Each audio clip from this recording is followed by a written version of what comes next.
Cool. Good morning. Today is Monday, September 8th, 2025. The MPO Technical Advisory Committee meeting is called to order. Do we have anyone joining virtually?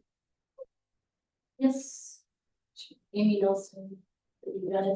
Okay, thank you. And MPO staff, can we confirm the quorum on the record? Yes. Excellent. All right. Let's all stand for the pledge of allegiance.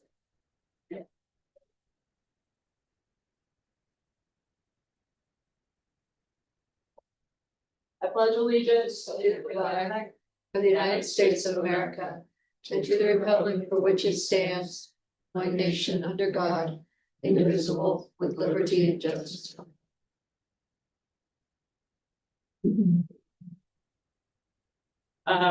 Gonna go slightly off script for a moment, and ask if we have any new or alternate members, that would like to introduce themselves. I think our friends in the back, maybe were asked, I was specifically asked to let you all introduce yourselves. Chris Francis, I'm the SR Consulting. I'm located in Tallahassee, Florida. We are on two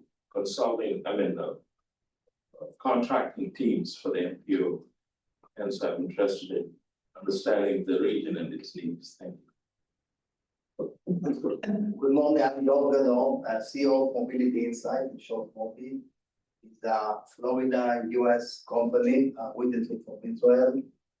We're developing the next gen AI traffic management and service solution.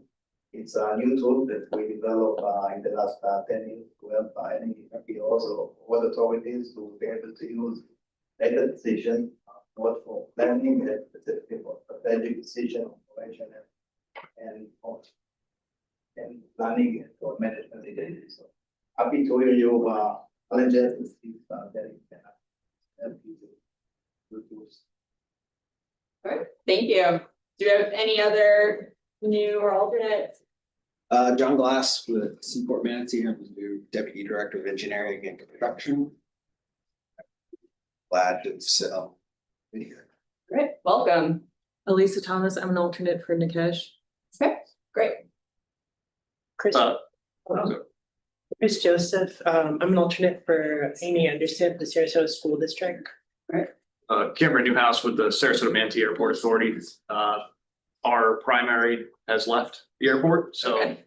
For those of you who don't know, Ken Bontrager's moved on to a different airport out of state. So I believe I'm an alternate, but we'll be working in our new engineer once he comes on board, most likely. So, All right, cool. Thank you. All right. We will now open the meeting for public comment, including comments on any agenda items. On the screen, you can see 3 ways for the public to provide input to the TAC. All comments received will be shared with committee members and made a part of the public record. Have any public comment cards been received? All right, no public comment cards received.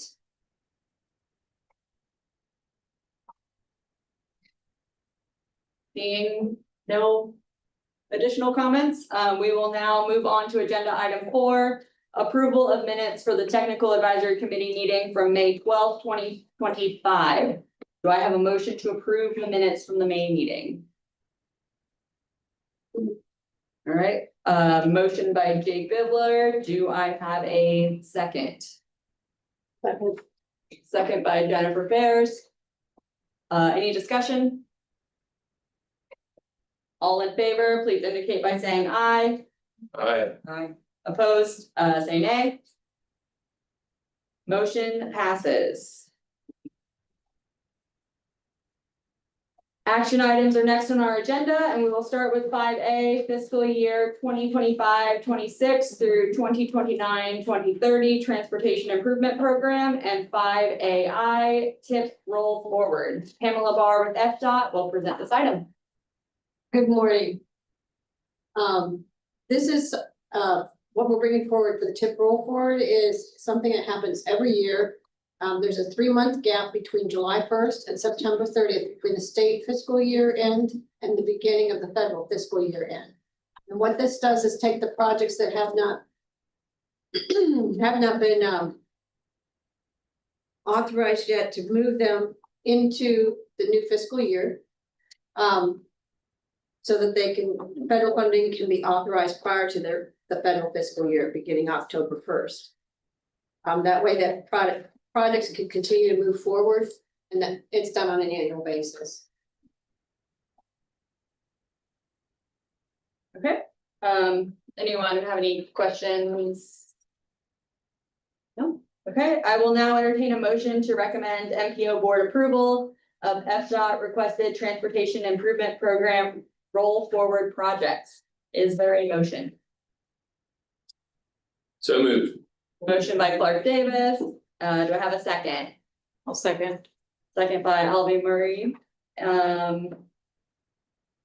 All in favor, please indicate by saying aye. Aye. All opposed, indicate by saying nay. Motion passes. Thank you, Pam.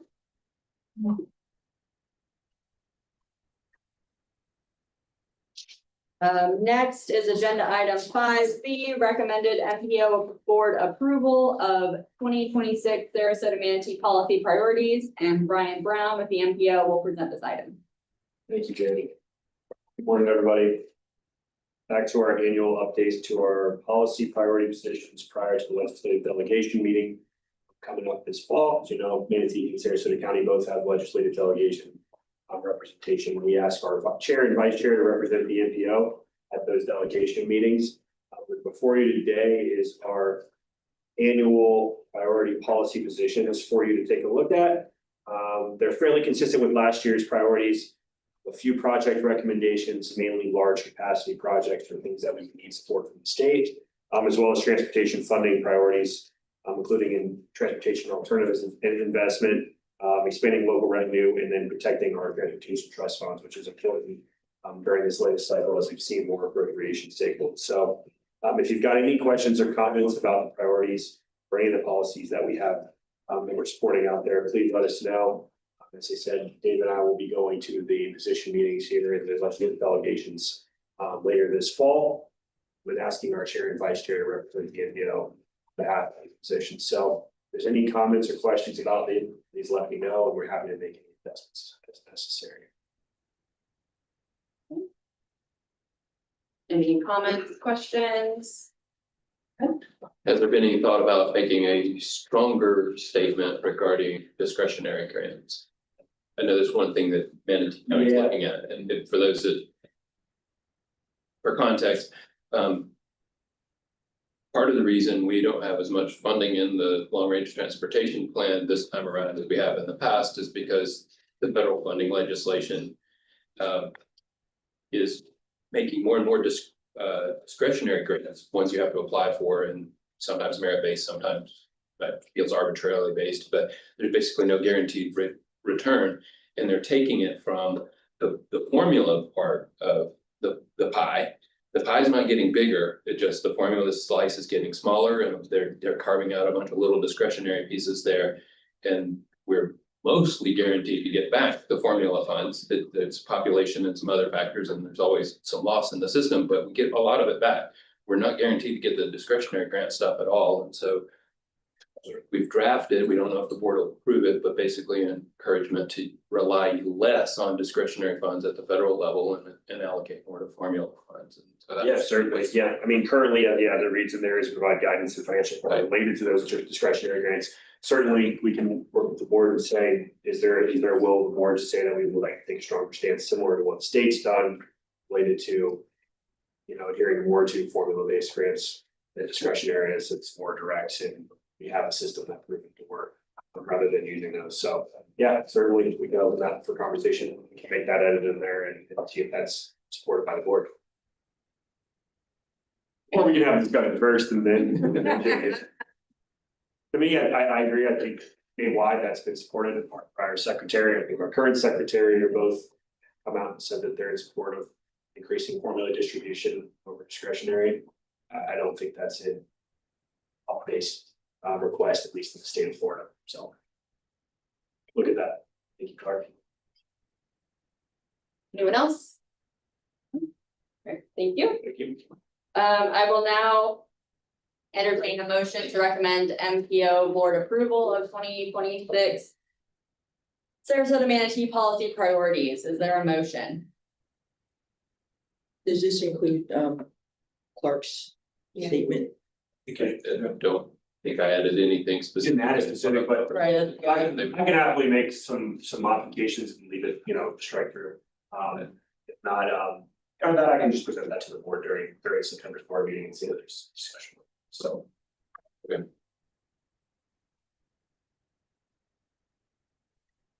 Do we have to vote on this? Can we table it to? Yeah, no, you have to vote on it today. Well, I make In it, order for October's coordination meeting, we don't. We have Now we have no recommendation from the committee if we don't act, and I don't.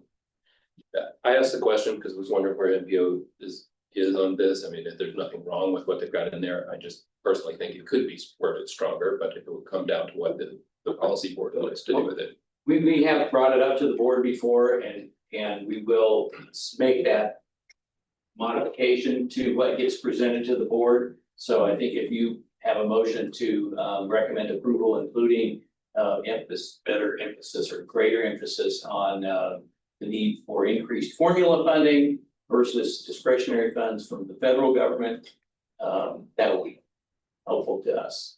Yeah, I move that. We will make the change. second, All right, so we have a second by Paula Wiggins for a motion to recommend MPO board approval of 2026 Sarasota Manatee policy priorities with the addendum as recommended by Clark Davis through Dave. Do I have a second? yeah, I already said.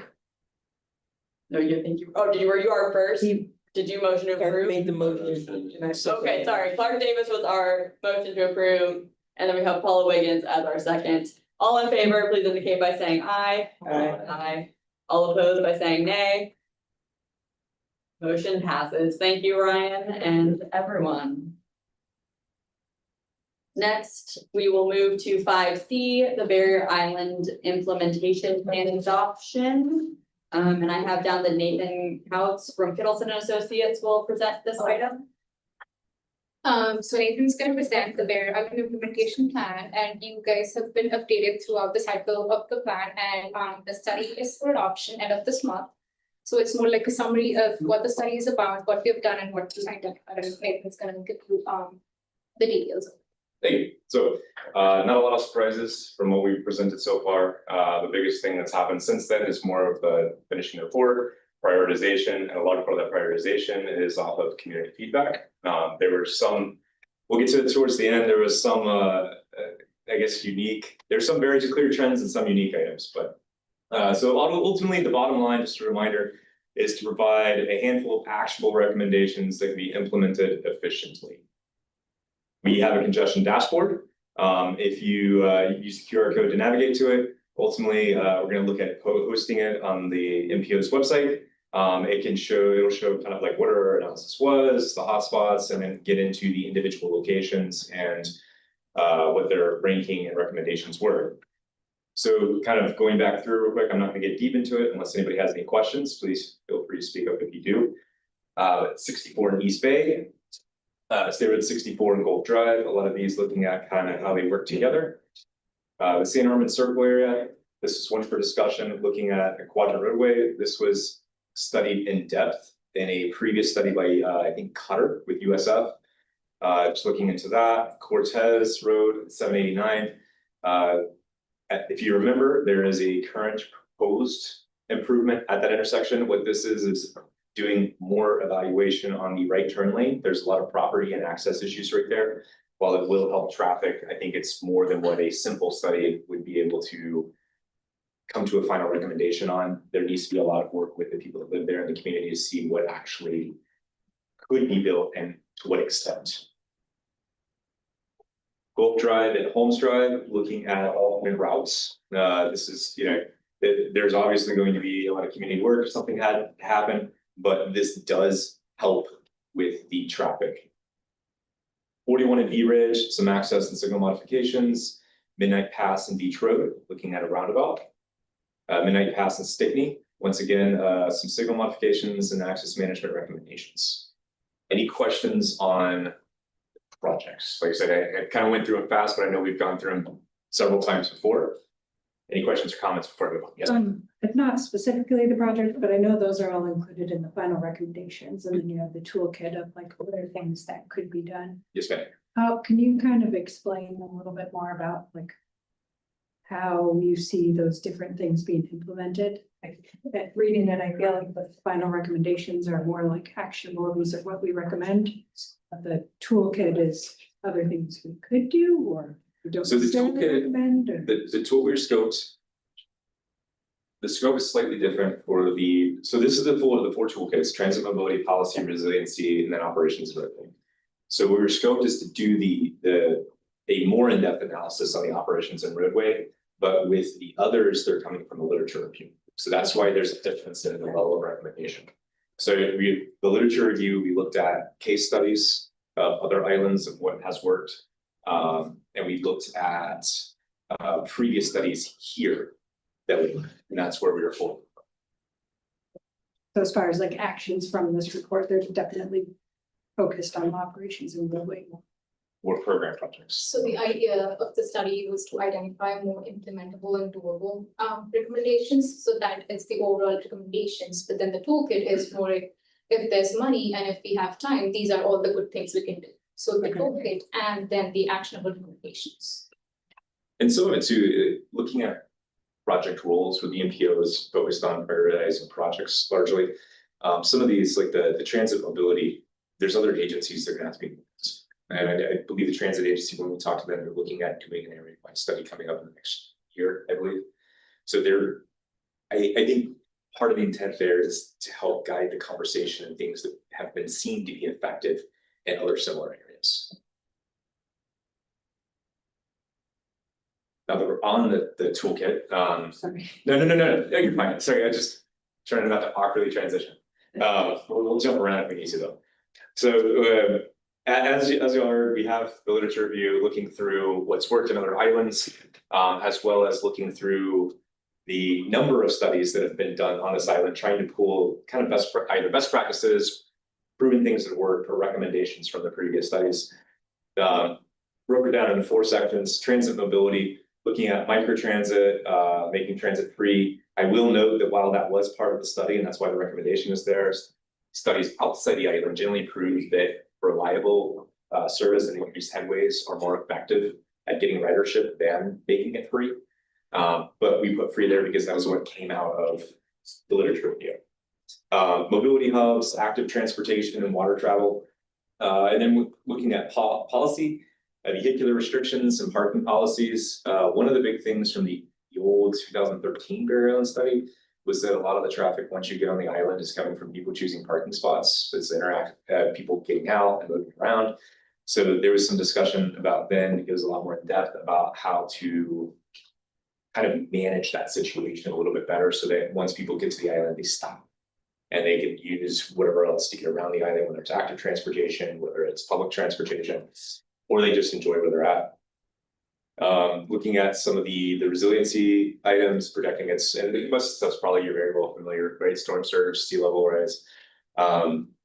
Looking into transit specifically, expanding multimodal travel options. Looking at one of the big things I think to summarize that is looking at, instead of how many cars can we get through a certain area or to a certain area, move it around, as to how many people can we.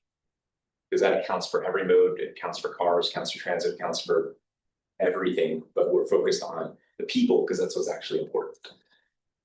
Getting into resiliency, the monitoring systems, riprap, deployable barriers, living shorelines, man-made wetlands, roadway elevations, retrofitting Arctic seawalls. As you pointed out, it's not, we did not look to say this is a targeted approach of, let's say, raising the roadway, how high does it have to be? But it is something saying that, hey, this is what other locations have done. It was effective there. We recommend that based off of that effectiveness there, that you take a look and do an additional analysis on what needs to be done. I am not an environmental engineer. And then of course, the operations and roadway. So any questions on the toolkits? Any questions? Yes. Have you guys looked at kind of like protecting investments for your students? Because I think that does affect multimodal traffic operations, only if it was in the literature that was. And I don't think it was. So, one of the things that we did, backing up a little bit, is once we got the recommendations together, we had a beach event, and then we also put a survey out to talk to the general public. With the survey, some of the trends were interesting. We put a weighted score on it to try to make sure we're putting them where they need to be. You see the bottom 4 from go from Marina Drive down to Midnight Pass, there's a very, very clear trend. The top 2 are a little bit mushy, but they're still clearly leaning towards being a preferred option. The interesting ones are St. Armand Circle and Cortez. They're, I would say, the more controversial ones.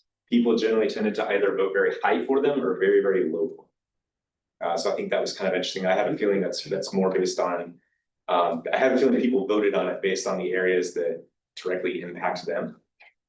So if you weren't impacted by those, you voted low. If you were impacted highly, you voted high. Any questions on the survey?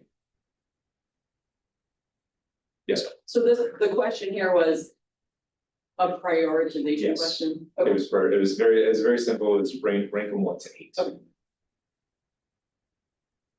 Okay. So, oh, yes, they did. Could you explain the weighted score and just FYI, another approach that we could have presented, much like the original Barrier Island study identified elimination of vehicles as an option for the future, which did not really make it into, something that we pursued implementation of, but was something that, the consultants and FDOT at the time thought was worth putting on the table, identifying, roads, certain areas or infrastructure as sacrificial, that we will not try to continue to invest in, is an approach that some areas have taken that we did not push into this implementation.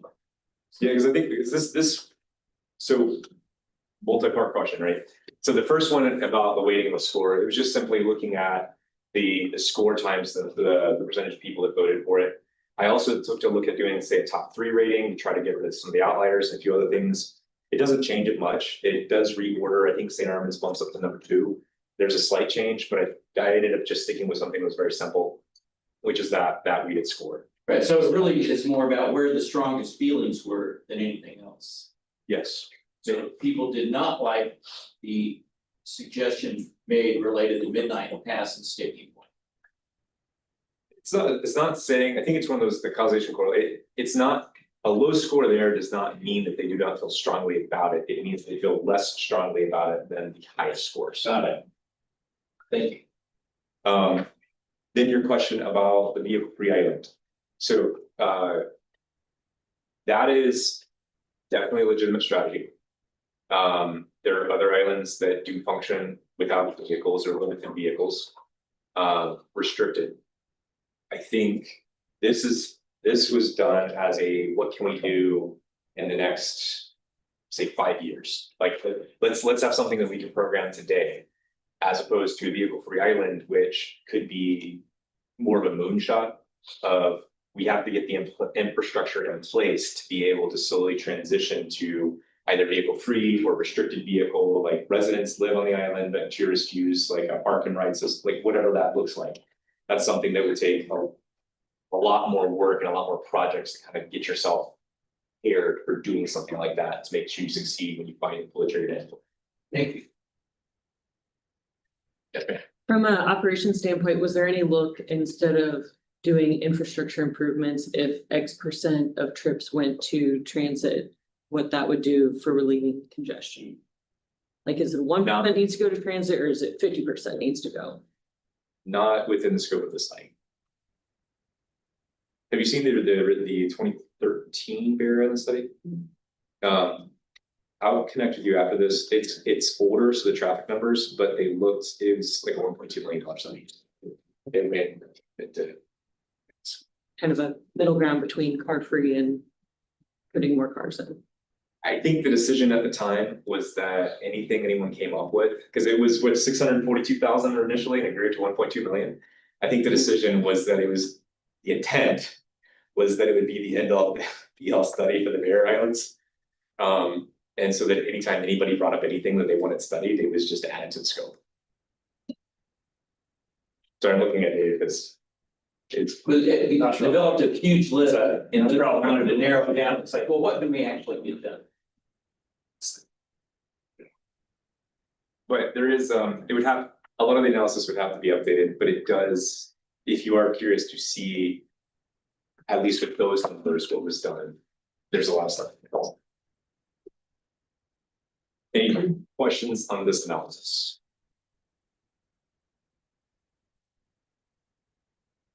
Can I make one more comment? Yes, sir. The toolkits and the overall analysis was designed so that it could be applicable to all of our barrier island communities and infrastructure. So that if the state isn't gonna do something on the state highway, local jurisdictions can still use this study and the toolkits to develop local projects and locally funded projects that might accomplish some of the objectives. For the projects with alternate routes, generally those are already grid systems where they are alternate routes and people are using them. Is there, like, is it going to 4 lanes or was there other thought for what? It's more of the, so like if we look at coming from Marina to Gulf, right? Like and it backs up past the corner when it's for people trying to turn left. The people that know about it are taking the alternate routes. This is more of I guess it'd be more of a wayfinding. I imagine there would be improvements needed to be done just to make sure that we're handling, it's the appropriate roadway for the amount of traffic. But going from like 1 2-lane road to 2 separate 2-lane roads, initially, I don't imagine you would need to do additional capacity improvements.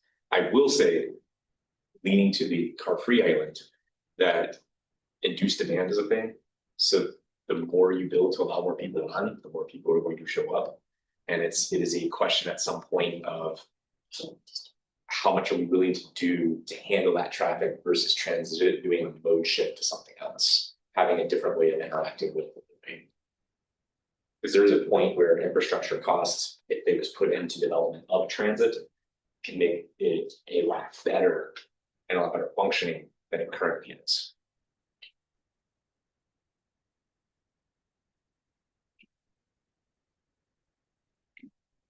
Additional discussion?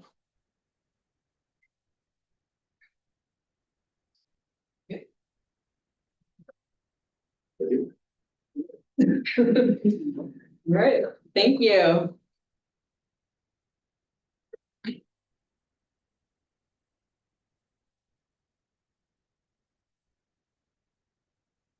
All right, I will now entertain a motion to recommend MPO board adoption of the Barrier Island Implementation Plan. Is there a motion?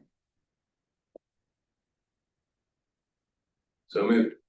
Motion by Clark David. Do I have a second? A second. Second by Alvy. All in favor, please indicate by saying aye. Aye. All opposed indicate by saying nay. Nay. Do we get the?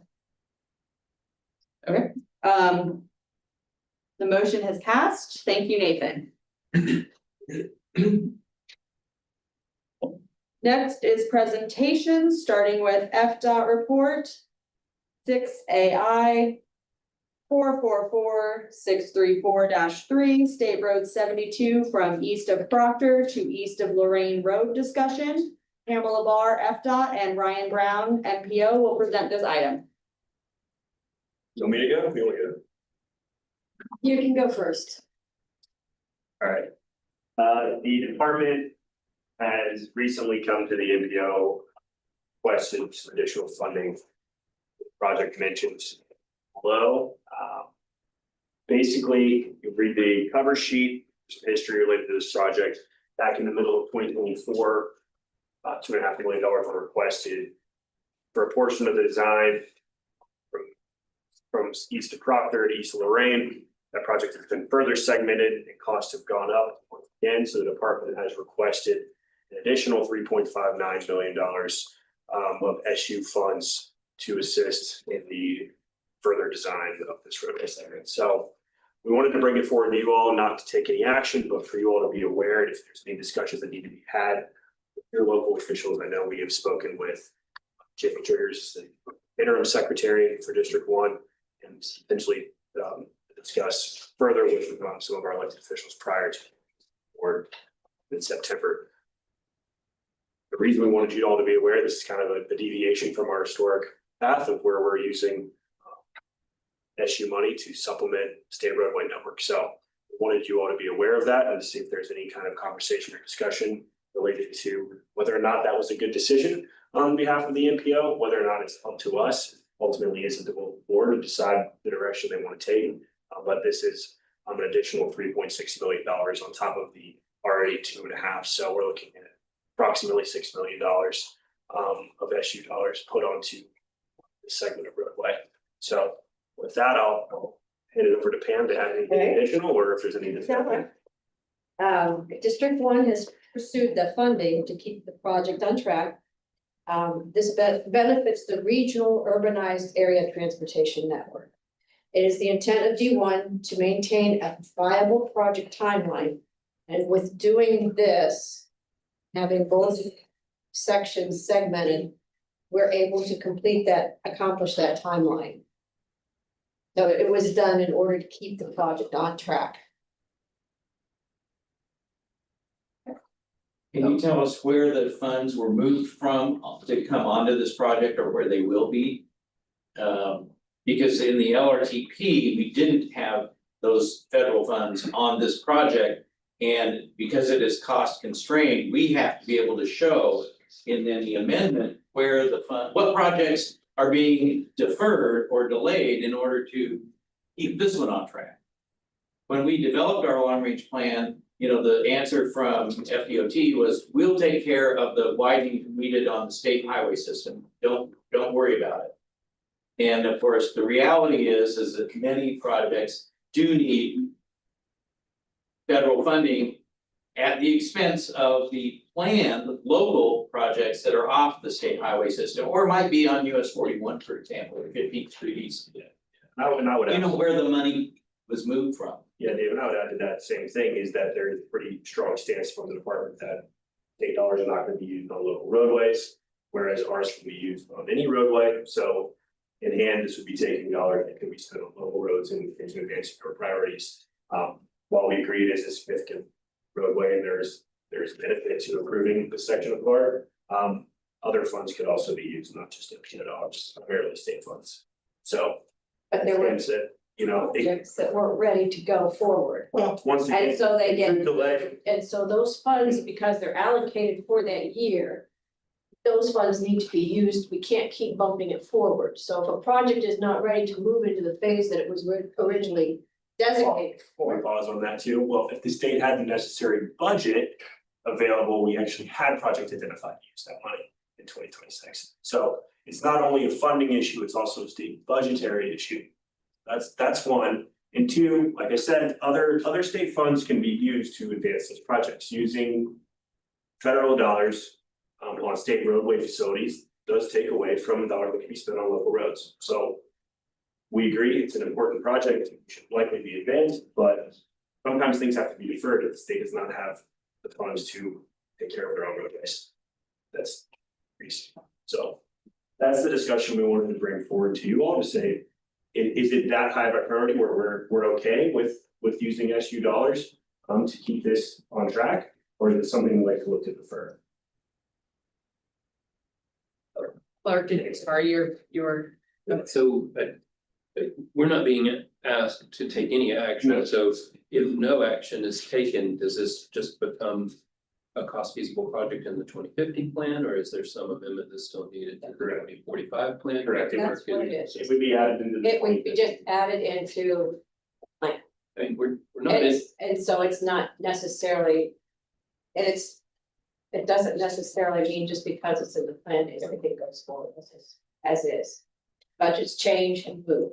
and so We're not in uncharted waters. I mean, we've done this bypass, we've done parts of 15th Street and other roads in Manatee County, and so it's not unheard of, and the states, unless it's on the SIS, isn't gonna find quote unquote their own money to do it. It'll come from MPOs typically, so I guess where I am is if it's something that Sarasota County government supports and the policy board as a whole supports, then it's okay. Yeah, no, I would argue, I mean, 15th is local facility primarily. This is a state road facility, which they, as Dave previously mentioned, they came to us several years ago and said, state road facility will look to handle capacity improvements on the road list. So slightly different between that and 15th or some of these other things bypass from the state. So somewhat. Yeah. Well, since this is a roadway that's within Sarasota County, I'm not gonna say I don't want the money. I would be curious as to what other roadways like they mentioned, because we have other roads in Sarasota County. Either way, I'm gonna support any monies that are gonna come to my area, but I'd be curious as to know what impacts does it mean to other projects that we have also in Sarasota County in the same vicinity. And if we can get information on that, I know we're not voting on it, but again, I'm not opposing to the money because that is an area that we have a lot of development that is going on in that area.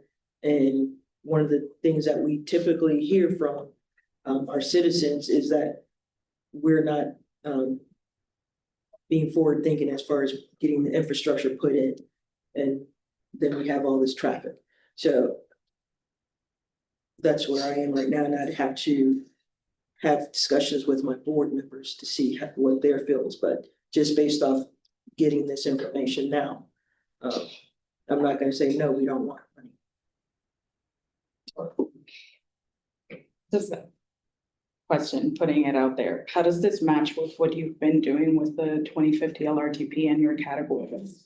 And all the work that you've been doing, because 2045 designated State Road 72 as a multimodal emphasis corridor in 2045, right? But adding capacity was not part of the 2045 category, right? But in the 2050, that went away. So how does that match with your efforts, the MCO's efforts in the 2050? It would have to be added under the capacity with that portion being cost feasible. But once again, they said that's zero sum, right? So that would have to be taken, that $3.59 billion would have to be taken from somewhere else, especially in the first 5 years. So that would have to be rebalanced and would be placed under the capacity section in the 2050. So all that being said, it's not rare, it's not like it has never been done, but it is a diversion from if we want to spend SU dollars on state road capacity. It's just a general conversation for you all to have. It's ultimately, like Paul said, we want to see the project happen. It is ultimately up to the board and those officials to decide if that is the best use of dollars to support that effort, keep it on track. If that's the case, the MPL will support that. It's just, we wanted you all to be aware and have that to be, that these requests continue to come in and those continue to happen, especially, you know, historically, there has been conversation where the MPL has not been really, been asked to support capacity on state road facilities. That seems to have changed. I think a lot of that has to do with cost increases, further delays in some of these projects. So that's just more of a general conversation to have. Is this the project that had the public input meeting this summer? They did have a meeting. Okay, did anybody else attend that? Okay, there was. I didn't gather a sentiment of support from the residents that came out. That's probably typical for meetings like that. It's probably not representative of everybody there, but that would be something that I think. If we are gonna recommend approval, would be good to better understand some of the other support. And some of the other concerns that tied in with that. And then also with the multimodal emphasis. I didn't see how that was clearly conveyed in the plans. There was some increased paths and such that were within the clear zone, so. Taking a closer look at those items. Yeah, I would say I was on the call, the webinar portion, and no, they're never gonna be in support of having the road widened, but they also are gonna complain when there's congestion on the road. So you take it either way you wanna take it, but somebody's not gonna be happy with it, and then there's gonna be people unhappy if there's none of them. So I guess tying in with if, the pie is not getting bigger and we have to take from one to the other. I'd also be curious to see from the destination zero, like how many fatalities are on here? How many fatalities are gonna get reduced by widening it? And then how many fatalities aren't gonna get resolved with whatever other projects would be reallocated from? And if we're really trying to get to zero, how does this help? Ultimately, yes, so that's, those are, I would say, conflicting in some cases, right? If you're adding capacity at all, we're just not in favor of reducing, fatalities and serious injuries. Once again, I think that comes back to Board's will, right? If it comes out and says that that's the highest use of our allocated dollars, that is the direction of what the board will carry. We simply wanted to say that, there are certain uses. Yes, dollars can be used almost unilaterally across all these programs. You are then narrowing these into state road facilities that then ultimately continue away from other programs such as safety or trails projects or whatever you want, or multimodal. Those are just some examples, but using that for capacity to control some of the roads would be, narrowing what the MPO can do from our perspective. So we wanted you all to be aware of that, and then that decision will be coming down and conversation will be had at September 29th meeting.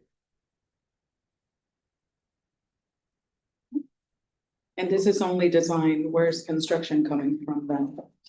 I've yet to hear. And that is also concerned, is that we have to set a limit on, certainly the MPO does not have within our discretionary allocation without to support capacity improvements at that scale, right? It's in the tens of billions of dollars, and this would, your point, where is the ceiling on this? Does it end at the end of design? That would be our request, but that we're supportive of this, the LRTP through design, and beyond that, there's additional right of way or construction funds that would be allocated elsewhere. That's what the LRTP would likely say.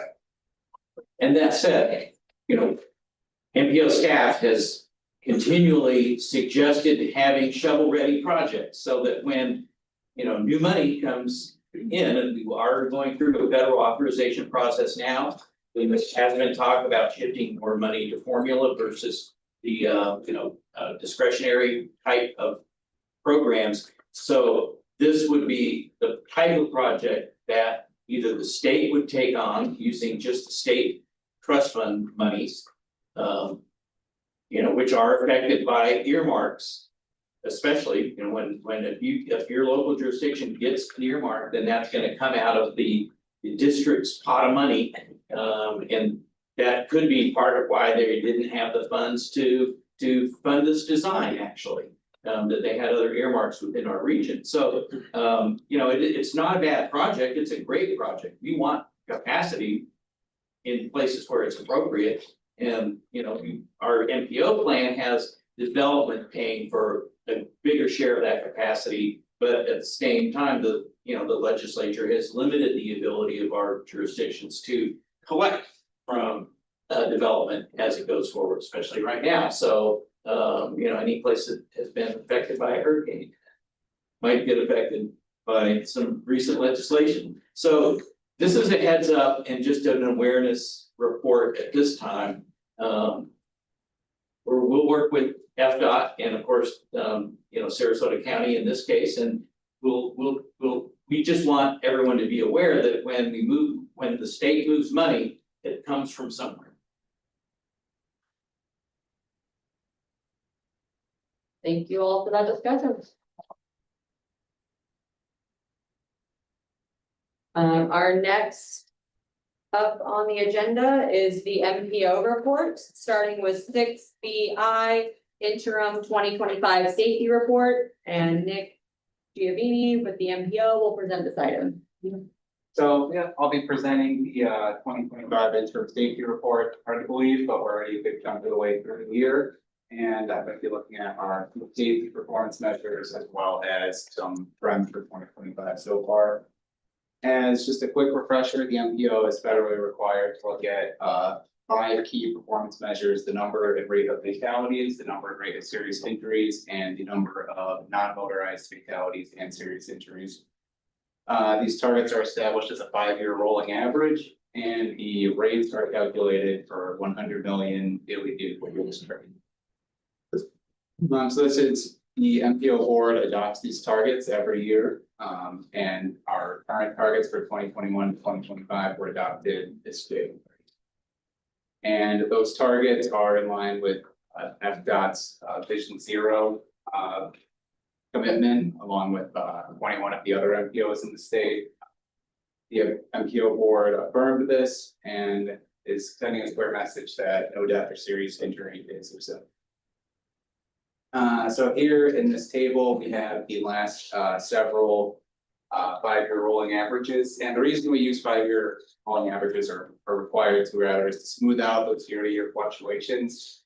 And that works pretty well, but 2020, hard to believe it was 5 years ago. This is the first time we're dropping it out of the 5-year average. So hopefully some of these projected improvements in fatality rates, serious injuries and such do hold true, because 2020 was an outlier year. There was a lower amount of vehicle miles traveled, a lower amount of total crashes, but also an elevated fatality and serious injury.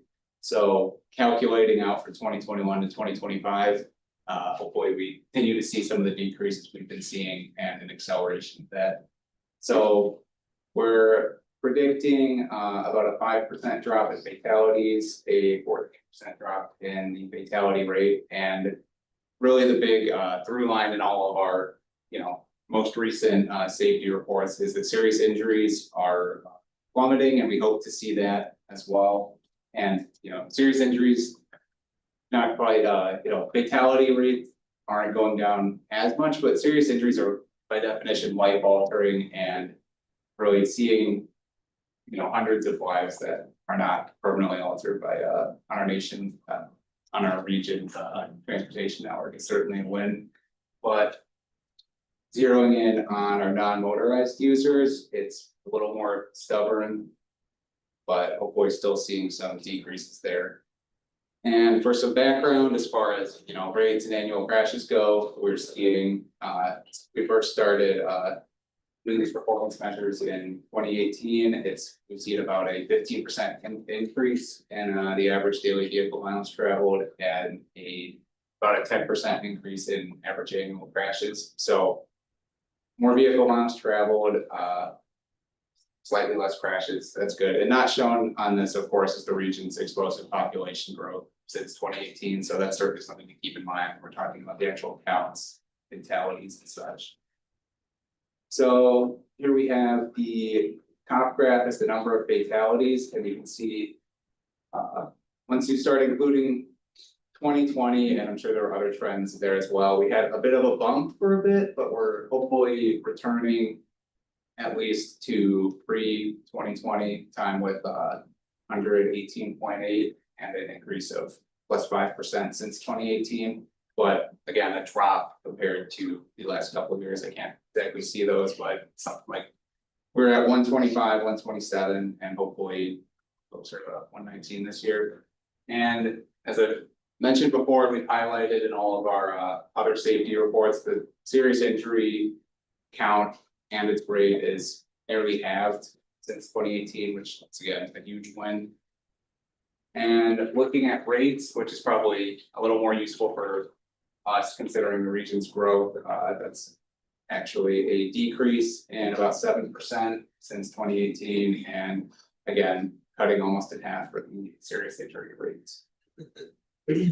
And as was highlighted in the table, the non-motorized fatal and serious injuries has also decreased, but not seeing as many gains as looking at overall road users, which could be for any number of factors, cars being safer and things like that. Some of the key takeaways from this are we're continuing to see the decline in the fatal and serious injury rates and a substantial reduction in life-changing serious injuries. Fatality numbers, we're seeing a decrease, not as much to do with but it's progress, and non-motorized road users, injury and deaths are seeing safety gains, but not to the same extent.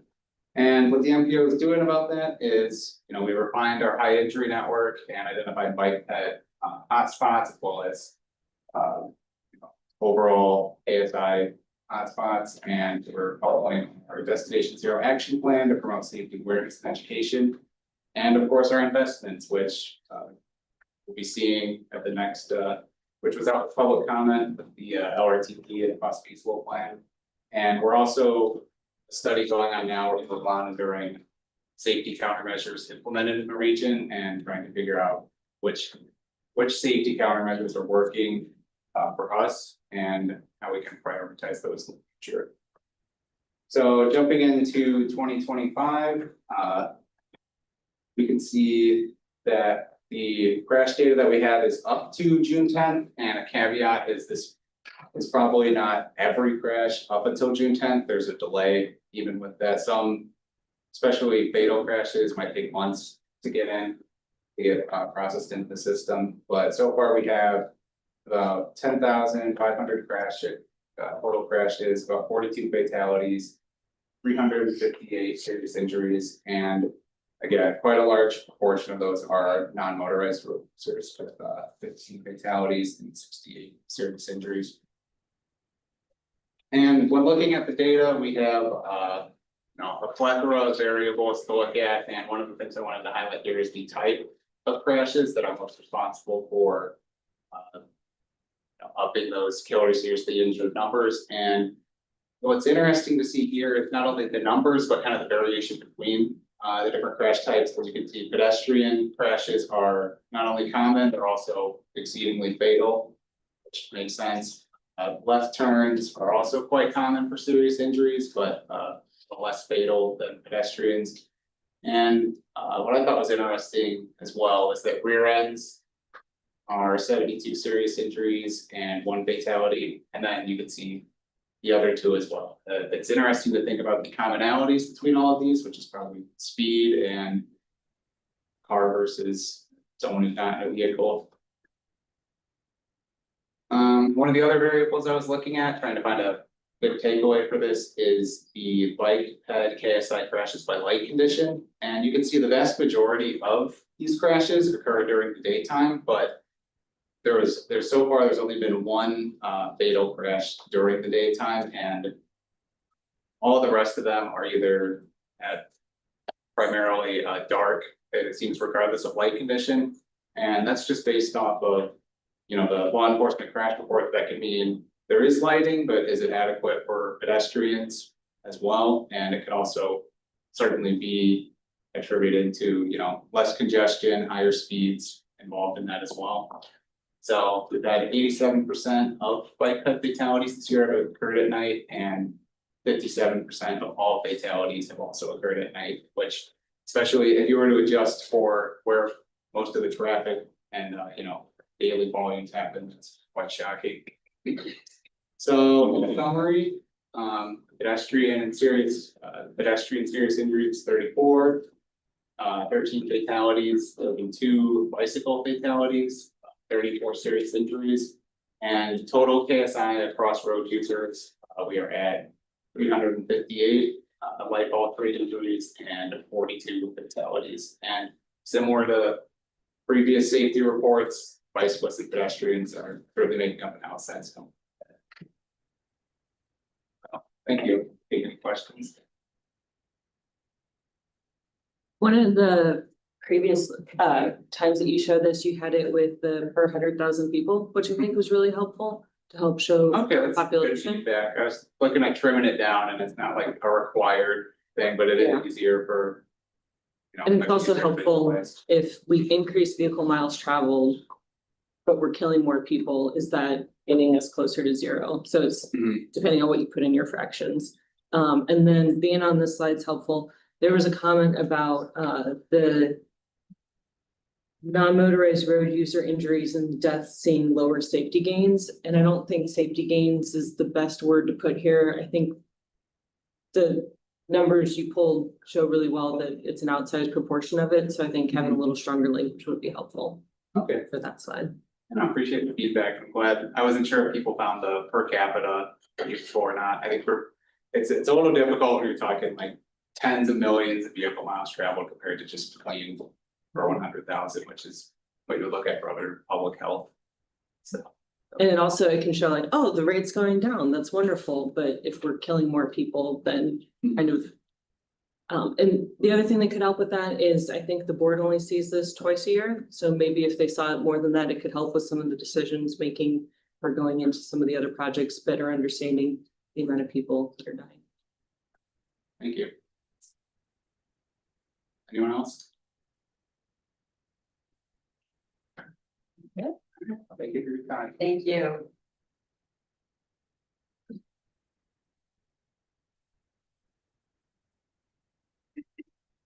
Next up is 6.B.II, Yorkshire Range Trade Interchange Coordination, and we have Nina Venter with the MPO who will present this item. Good morning. So Yorkshire Range Trade Interchange is something that is discussed every year by the joint boards of the employee. For those of you who don't know, Yorkshire Range Trade Interchange has a long history. In your agenda packet on the cover sheet, I offered some history starting in 2018, which is where there was some discussion about the proposed future range interchange at Yorkshire Range Tree in Northport, South Sarasota County. So since then, the interchange has been a part of the 2045 LRTP. And in 2022, the MPO with Northport, Sarasota County, and Charlotte County, we coordinated and developed a white paper for this proposed interchange. The white paper identified a series of coordination actions that would need to be maintained, and then also identified specific proposed projects that should be maintained in the long-range transportation plan that will support this future proposed interchange. So when we're looking at timelines, Yorkshire Range Tree is very much in those outer years. So with the development of the 2050 LRTP, of course, there was continued coordination on the proposed interchange. In the draft 2050 LRTP, we are including the interchange as a proposed future project. The interchange and all of the supporting projects are identified, I believe, in the economy chapter and are also listed in the 2050 unfunded needs. So there's currently no funding identified with any of these projects, but we are including it in the long range plan just to make sure that our ducks are in the row to support the potential interchange. The reason why we're bringing it to you today is in coordination with the LRTP and the interchange. We talked with Charlotte County Punta Gorda MPO, and Mr. Lax Grum is here, Executive Director, Charlotte County Punta Gorda MPO. And we learned that the Charlotte County cost feasible does have a proposed study in the cost feasible for the existing interchange at Kings Highway. So this is an evaluation of the study, and Lax, I'll let you say a little bit more if you like. But just from there, we are maintaining the interchange in the LRTP. We are also looking at following the adoption of the LRTP in October, maybe early next year, to do another round of coordination on the interchange and to update the white paper and to make sure that this interchange is still something that we want to work towards. And what do we need to do moving forward to kind of keep the plan, so to speak. So Lax, if you wanted to add anything to that. Sure. Good morning, everyone. My name is Lakshmi. I'm Charlotte County Punta Gorda MPO. As Nina was mentioning, we do still support the projects that are identified in the white paper. We are working towards some of these projects that make connections across the county line. But since majority of the project is in Sarasota County, our board kind of took a different direction to look at the projects at Veterans and Kings Highway. You know, this is not a funded project, but we are looking at the operational improvements to make it a better connection for the Charlotte County residents. You know, this serves as an evacuation route for us, including the West County, which is Inglewood areas. So we still, the board still supports the project, which is in Sarasota County. But at this time, you know, the board wanted to have a different perspective so they can have more control of what project they wanted to see in Charlotte County. So as Nina was mentioning, some of these projects are, at Harbor Boulevard Extension, we do have those, connection in our 50 meetings. And also we do have, the connection, connecting Raintree, Hillsborough and Redlands.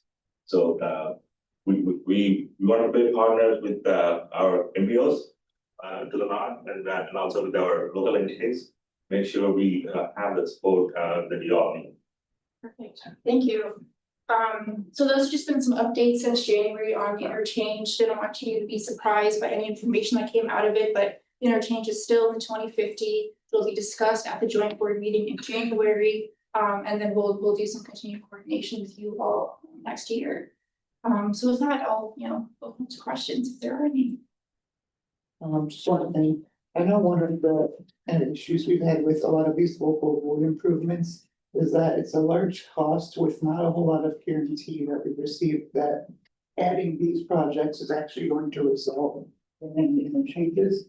And I think that that's something that's causing a bit of a sticking point for us being able to fund these projects with no real guaranteed outcome. And a lot of these projects are in undeveloped areas and don't really have a whole lot of benefit should we not be able to get these interchanges. So I guess I'm just wondering if there's any other level of coordination where we can kind of not necessarily get guarantee, but at least some indication that should we move forward with all of these improvements that I recommended, that's, at least along the right path, and that there's some interest at the high level. Yeah, I think a lot of that will also come out of the coordination next year. And the work that's been done with the LRTP with the population projections, where is the growth going to happen? And certainly we know that Northport has exploded in growth and will continue to grow. We also know that there's a great deal of development plans in that area. So while these projects may not make sense in the immediate, I think in the long term, we'll continue seeing sort of the mandate for these projects. I think the important part now is making sure that the projects are in the plan so that we can demonstrate consistency among our partners and also with FDOT that this is an area of focus. So I think we can definitely hash those out over the next year with that coordination as well. But showing that consistency now against the projected growth definitely lends support to these projects. Did you want to? I don't much of any other questions. Yes, go ahead. Just clarification, are you all looking to bid your white paper sometime in the future? That or we'll be the only. Yeah. Either that or we'll reach. So that we have on that. We'll be happy to be part of that. Sure. No, I think that we appreciate the city of Northport's help, Charlotte County. We'll continue to evaluate that, but certainly we agree it is an undeveloped area. We're not gonna just ask you to invest tens of millions of dollars in stuff that might not result in interchange. Glad they're gonna be doing the evaluation of Kings Highway. I think there's still some potential for that to be improved upon at design that's decades old. So certainly there could be some improvement there and maybe get us a little bit more out of that interchange.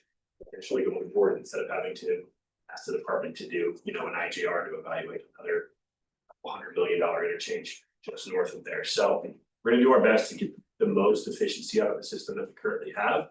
And then, work with you all on the there too. But further evaluate some of those connections and potential for that. So. Sounds good, thanks. Thank you. Thank you.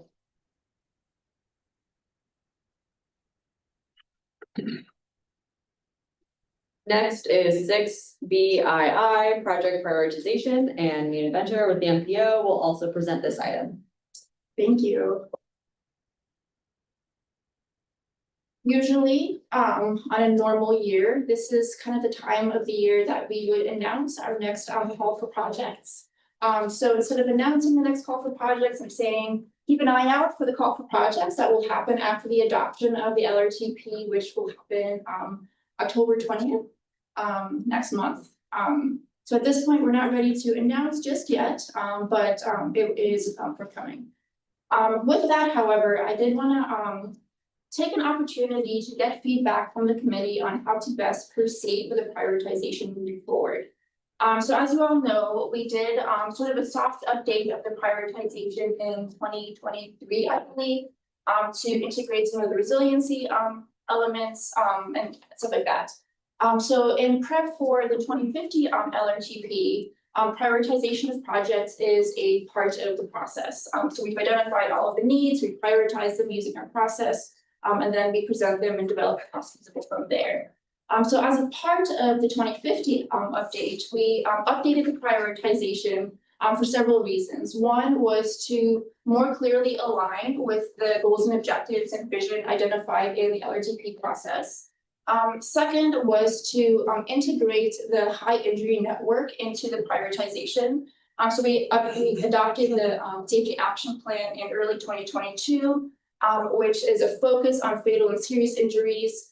We developed a high injury network, we refined it, so we integrated that into the prioritization process. That was a strategy that was also defined in the safety action plan. Previously, the prioritization was focusing on crash hotspots based on all types and crash severities. So now this was a focus more on fatal and serious injuries. At the time, we were also seeing a number of executive orders coming out of the federal government. And so we needed to shift and update the prioritization to meet those mandates. And we also identified a couple of areas that needed to be fixed. And update data layers and where the data layers were no longer available, needed to make some changes. So altogether, for the 2050, the prioritization process was updated. At this point, the question that MPO staff has for the committee is, how do we best proceed? So this is sort of a timeline on what we have coming up. We have the call for projects starting in October. At the end of this year, we'll be kicking off a major update to the prioritization, including scoring and process through close coordination with you all. But in the meantime, we have the 2045 prioritization that was updated most recently in 2023, and then the prioritization developed for the 2050. And so the question for the TAC is, do you want to continue with the 2050 prioritization that we've established with the LRTP? Do we want to roll back to the 2045 and continue with that? Or those are basically the two options. So I think a couple of months ago, we sent out a calendar hold for September 24th, I believe. And that was a tentative hold for a workshop where we can take a look at the prioritization and the scoring and make any soft changes that the TAC would like to see in order to move forward with the next call for projects. So I'll stop there for now and see what you guys have to say. So without being deeply involved in the details of the process anymore, the staff that I work with that do get into it, I think would see that the 2045 plan process was pretty good. It had some issues, and I'll touch on that in a minute. So I think it's more about adapting it to be compatible with 2050 plan. I don't know that you need to start from scratch.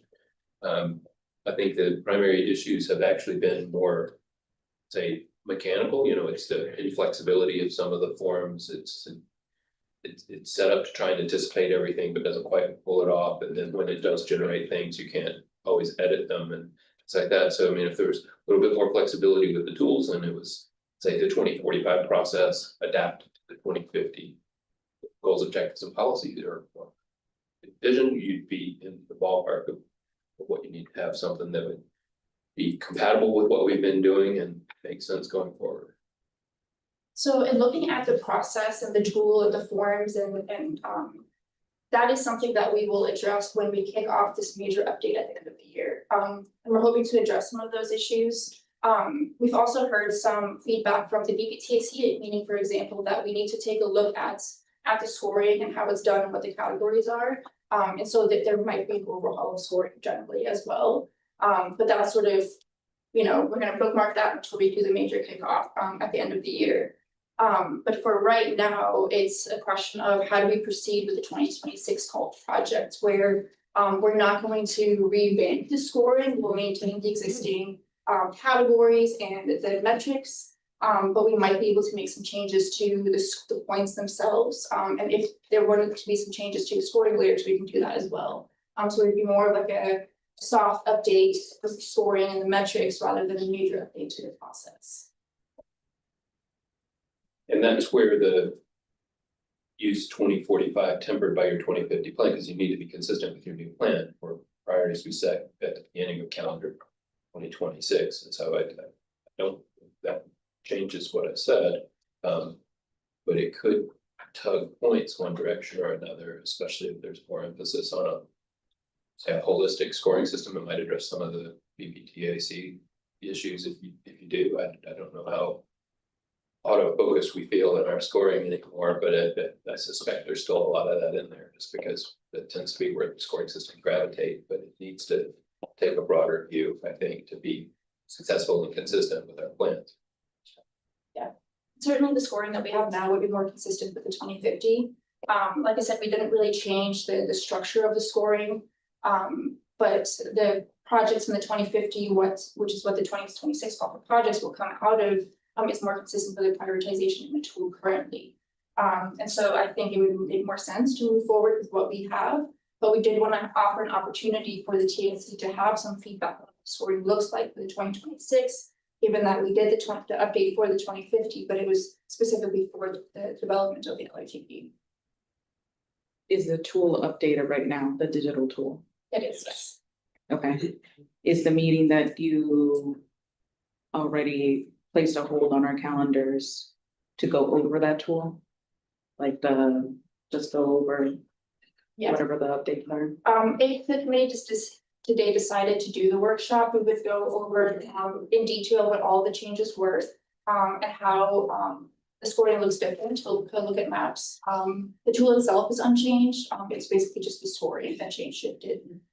So the workshop was an opportunity to go through it in detail, and then for the committee to offer feedback, and then staff will take the time to make the edits in time for the next call projects. The committee can also decide today that it's not necessary to do the workshop. The tool is always available online and you can take a look at it. But if the committee is happy to just move forward with what we have, then we can just do that as well, and we'll take the calendar hold off of your calendars. And after the meeting, I'll send out a link to the tool so you can take a look at that as well. The link did recently change as well. The server was changed.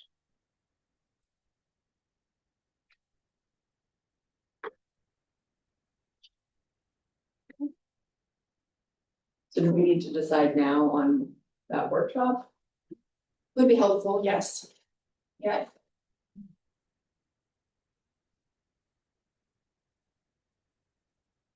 Do we have thoughts? I know you said you're gonna send out the link to the tool. I don't know if that's what's gonna help inform people want to continue with the work. I don't know. I would say because all the staff at the local governments that work on the forms aren't here today. Yeah. Keep the work session, if nothing else, you can sort of say what you just said here to the audience. It'll be working directly with, give them an opportunity for questions. I mean, I work on. Yeah, but that's fine, yeah, I mean, it Friends. Friends I work on. Yeah, most of the changes that they are, things that not allowed to have there anymore. And or they're things that were updated in newer studies. That's basically what was changed and updated, so we're happy to leave it on there. Art's point, if they're not here, they can review it and say, we can just cover that at a high level. Yeah, we'll send out an RSVP, but if people aren't going to attend, then we don't want to plan to hold some workshop. What was the date again? Yes. September 24th at 10 a.m. Okay. The hearing will still maintain it and see what the response is. Sure. Pending the results of the RSVP. Yeah. Okay, well, we confirm the workshop, ask everyone to get us an RSVP, and then we'll be prepared to meet on the 24th. Okay, thank you.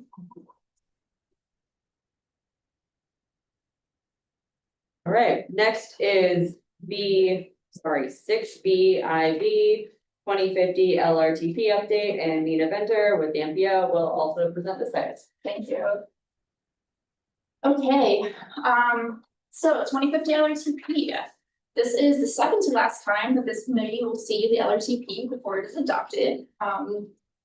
So I wanted to give just a quick update on where we are to date and what to expect moving forward. So if we take a look at our schedule, to date we have completed our 2050 vision scenarios. The draft was presented to the committees and the board.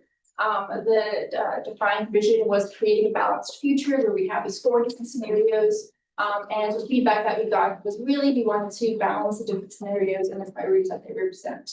They moved into the goals and objectives. Really, there were no major changes to the goals and objectives. We clarified some language, adjusted some language based on the executive orders, but otherwise, they remain very consistent with what the 2045 was.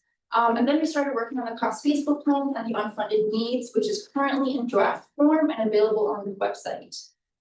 We went out for public comment, and the public comment period ended on Friday. I think to date we've received just about 20 public comments. One file included up to 60 comments, which was very valuable. So we got a good amount of feedback on that as well. So looking ahead, after this committee meetings, we'll be going to the board in September. Then we'll present the full LRTP at the meetings in October. And bring it to the board for adoption on October 20th. Quick recap, I think the last time you may have seen this was looking at the revenues and the revenue sources, looking at both local and then state and federal as well. From the MPO's perspective, those STVG or SU funds, the TA funds are our primary funding mechanisms. CARU used to be one of them, but we've taken those out. And then you also look at other funding sources like trip and transit, which we do not have discretion over, but which is nevertheless necessary for the coordination between the jurisdictions and the MPO. This is also a recap of what we saw with the revenue estimates. Generally, we saw a 50% decrease in state and federal funding relative to the 2045 forecasts. And about 50% of what is available for state and federal is allocated to the SIS system, which we do not have discretion over, but which we work with the state in order to coordinate. And then if you look at local funding sources, about 50% of that is allocated towards other needs. And then when we did the 2050 cost feasible, we did not actually include local revenue sources in developing the cost feasible plan, really focused on those state and federal funding sources. In developing the 2050 cost feasible plan, we look at all of the MPO studies that have been completed over the last 5 years and pulled the priority projects that were identified in those studies. We completed a round of town board meetings with the jurisdictions where we looked at the 2045 cost feasible and asked, are these projects for your priorities? Which ones have you completed? Which ones can we take off? And we also looked at the adopted list of project priorities. We did a round of public outreach with a workshop, outreach events, and a survey. And then we sent out a draft CFP for a technical review period before we released the draft CFP for public comments. So in developing the project tables, there were really 3 steps. So when you look at the cost feasible, we have the pipeline project, which is a 25-year view broken out in 5-year plans. And those are what we are calling the pipeline projects. These are projects that are in the current 5-year work program that have 1 or more phases completed, or that we know are local priorities and need to be lined up for funding. At the time of the public comment period, there were 23 projects in the pipeline. That number has changed since the project tables went out. So for example, there are 3 trail projects that will be funded in FY 2027. We need to pull those in. State Road 72 is one of those question marks. And so the one takeaway from there is that the road program is ever changing.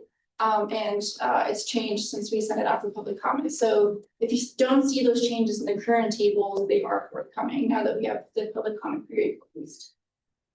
Step 2 was developing funding programs. So the 2045 called these boxed funds programs. We're kind of just calling them funding programs at this point.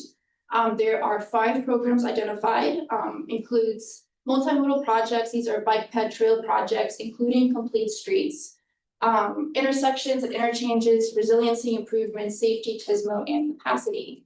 When we take a look at the funding in just a moment, you'll see that there is an assumption that there are local, state, and federal funding commitments outside of what is identified in the revenue projections. So we're assuming that there's a level of local match involved. We're assuming that there's other funding sources being pursued in order to pursue these projects.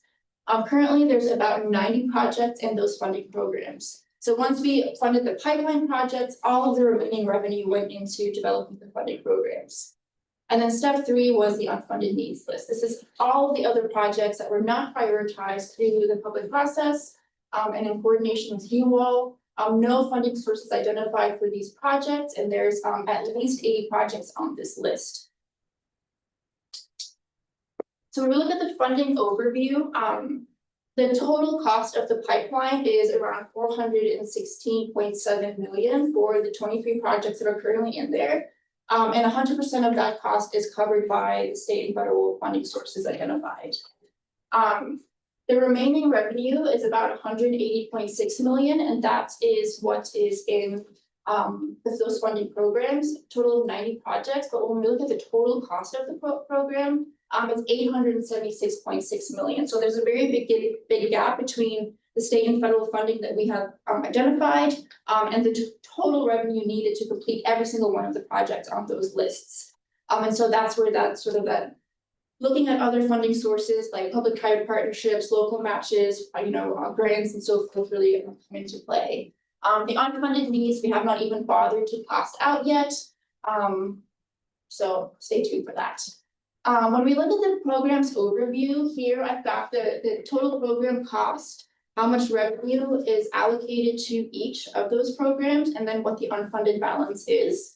And when we look at what the heavy hitters here are, it's the capacity program and the multimodal program. And the reason why multimodal weighs so heavily in terms of unfunded balance is just because of those complete streets projects. It's more of a redesign of the roadway, and so they tend to just cost a little bit more.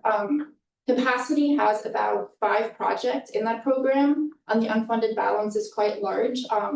And as you'll see shortly, there are no SU or TA funds allocated towards those capacity programs. This chart shows us the balance of the total projected revenue by program. So 35% of the balance is going towards capacity, 27% is going towards more multimodal, and then you see the distribution of state and federal for those other programs. You'll see at the bottom, again, no local funding sources are accounted for here.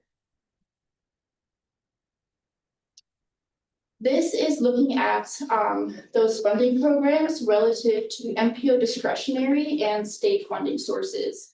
So again, revenue projections looked at state and federal funding sources. Here, I'm breaking those out when we look at each of the programs. You'll see for multimodal, which is bike ped trails, complete streets. All of the remaining projected revenue is being the remaining TA basically is covering the multimodal projects. When we look at capacity, we're 100% looking at state funding sources and local funding sources to cover the capacity projects.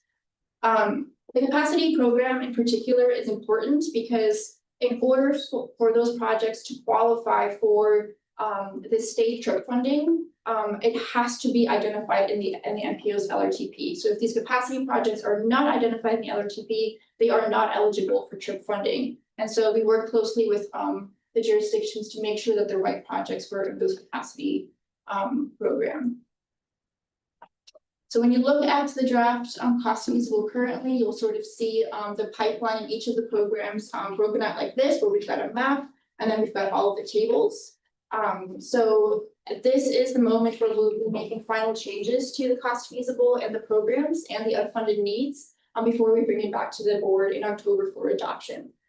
So as we continue making changes, as we integrate the changes from the work program, we'll kind of keep you up to date on what those changes are and make sure that this continues to be a dialogue between all of us.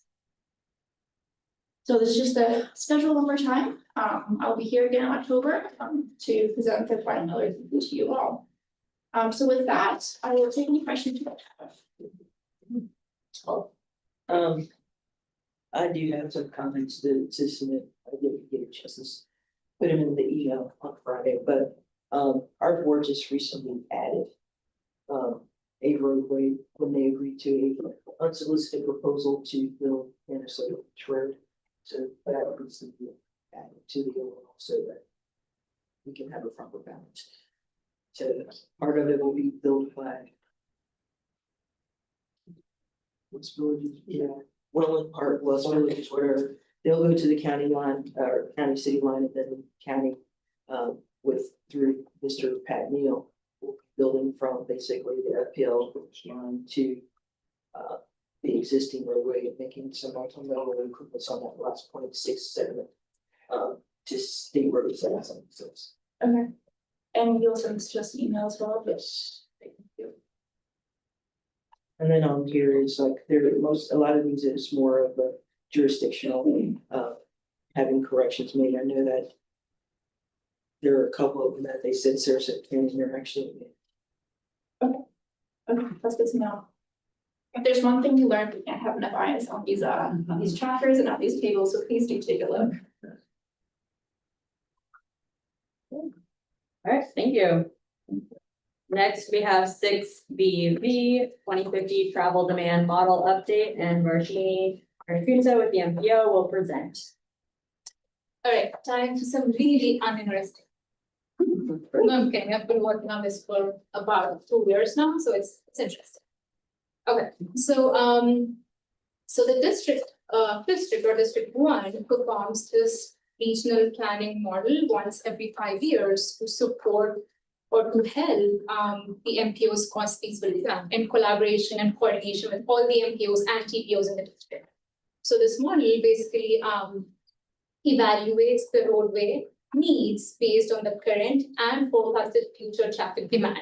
So what it does is it takes the base year population, it takes the existing roadway network, and then also inputs the future SE data for 2050, and then spits out the roadway needs for that future, for that 2050.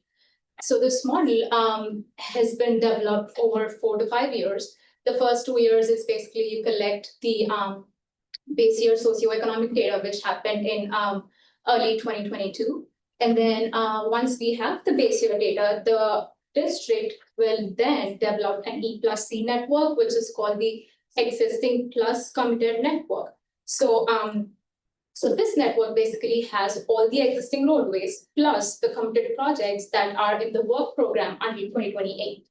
And then the cost feasible model is the third phase of the overall cost feasible model development. So the cost feasible model development, the third phase of the model is basically a 4-step model, which is based on trip distribution. So every trip has a point A and point B. So basically a point that generates the trip and a point that attracts the trip. So identifying all these trips is basically the trip generation, the step 1 of the phase 3. And the step 2 is once all these trips are identified, we look at the pattern of these trips, which is the trip distribution. So once we have the trips and the pattern, the next step is identifying a mode for that trip. So which is the mode choice, the step 3.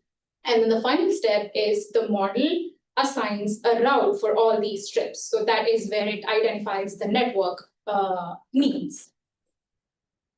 So this entire 4 to 5 year process was, we think, was very collaborative with the jurisdictions. It was brought to the counties from earliest phases of SE data and then to E+C and to the model development.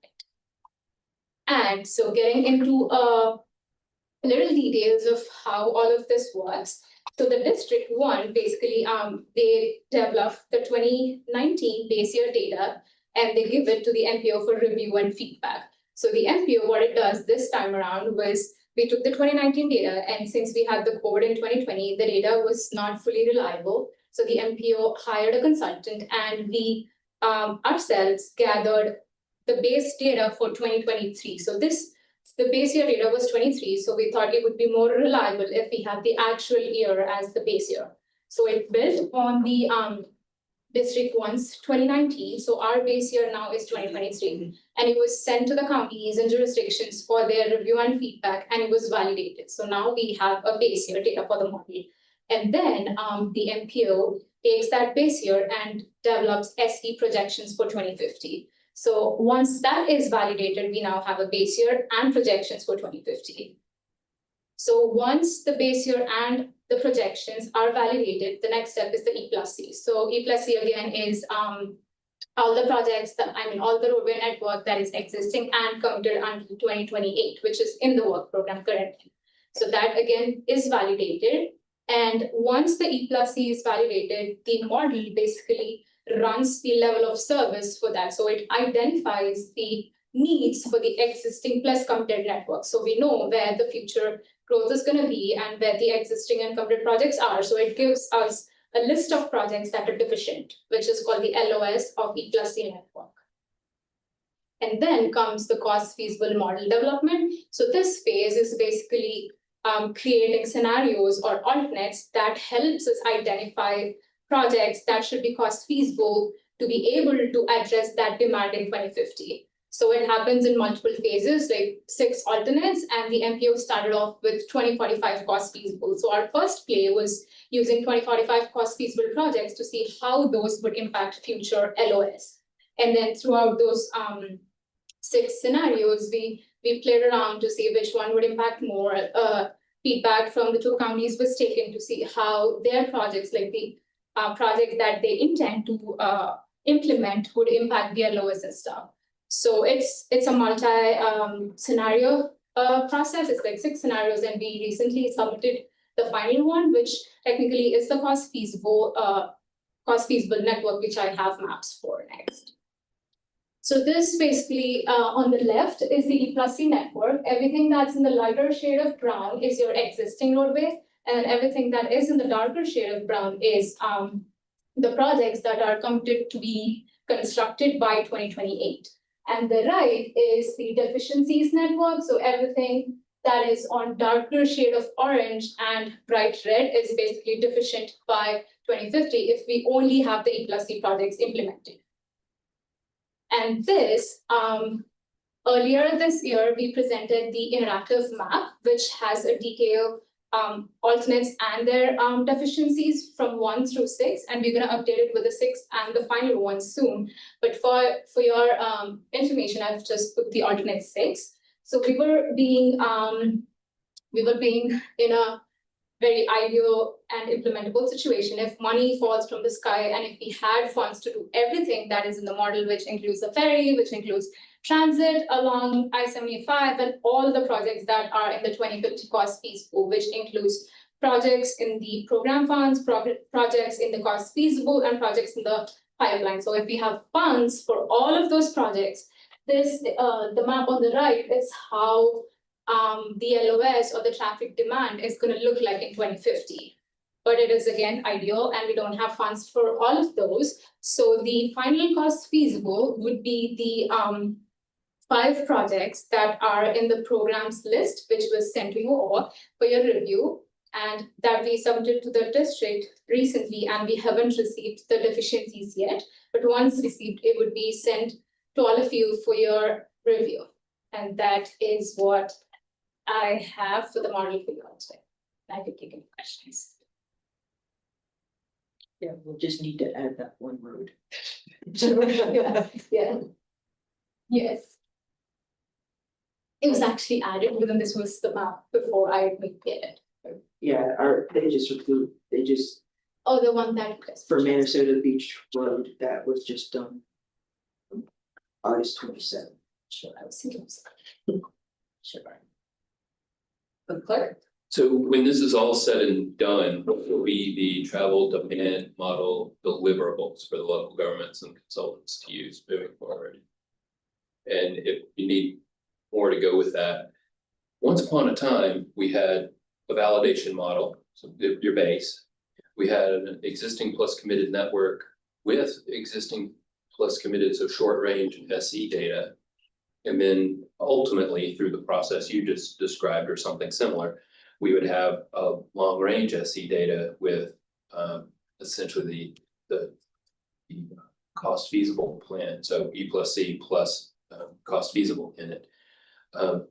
Somewhere along the way, we lost that middle one. It became a scenario where we got a mix. We got the E plus C network, but it was always with a long range SE data. So we never got that sort of short range SE projection. And it's actually very useful for both local governments and consultants, because that kind of short range look, you could call a test of the goodness of your capital programs, and it becomes very valuable, for example, during consideration of rezonings and when you're doing capital project selection, because it's kind of the base you use for doing the projects that'll roll in over the next 5 years. Cost feasible is a nice long range look at how it all end of the story is, but that middle model is one that would be very useful to us, and if we have any ability to request such a thing, I don't know if they did that middle SE data or not, but if they did, it would be helpful for everyone. Sure. This was my first time working with a model, and I had no idea that they did something like that before. And I agree, it would be helpful to have that short-term SE data for E plus C. I am not sure if T1 would appreciate doing that, but we would put that word from the MPO to let them know that this is what the jurisdictions are. And I know the district is changing at the model they're working for the next time around. So they're using some other software now, and they would use something new next time around. So maybe the new model might have some flexibility on how they do things, but I think we can let you know that this is something our jurisdiction. They didn't do it for the 2045, because I worked on the 2045 when I worked for the MPS. We haven't done it for several iterations, and the kind of message we get is, well, do it yourself and interpolate between validation and putting in long range, and you can do it, but it's something needs a little bit better attention. Yeah, so they didn't do it for the 2045, from what I remember. 2040 may not have done it for 2035, but I'm really old, so I remember. We did do it at one point.